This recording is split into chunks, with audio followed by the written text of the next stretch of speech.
এর ভিডিওতে দেখাবো একজন প্রতিবন্ধী বোবার সাথে দুইজন ভালো মানুষ কিভাবে কথা বলে।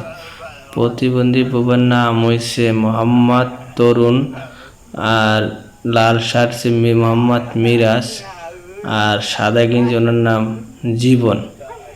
সম্ভব তারা 12ই, এই জন্য কথা বলেছে। অনেকক্ষণ কথা বলার পরে আমি এসেবারে জীবনের আলাদা জিজ্ঞেস করলাম, জীবন কি বললো। ও আমার বললো, কাকা ওই আমরা জিজ্ঞেস করেছিলাম মোবাইলে যে কথা বলো তুমি বোঝো।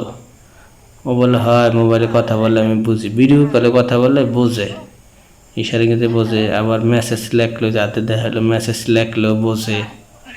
আবার এইগুলো নিয়ে বিস্তারিত বিভিন্ন কথাবার্তা আর কি বললো। এই ধরনের লোকের সাথে বেশি বেশি কথা বলতে হবে, হাসি খুশি ভাবে। এদের সাথে হাসি খুশি ভাবে কথা বললে এদের মন মানসিক ভালো থাকবে। আর এই জন্য এদের সাথে আমরা যারা আছি সমাজে, এদের সাথে থাকি, আমরা সবাই চেষ্টা করবো এই ধরনের লোকের সাথে ভালো ব্যবহার, ভালো কথা।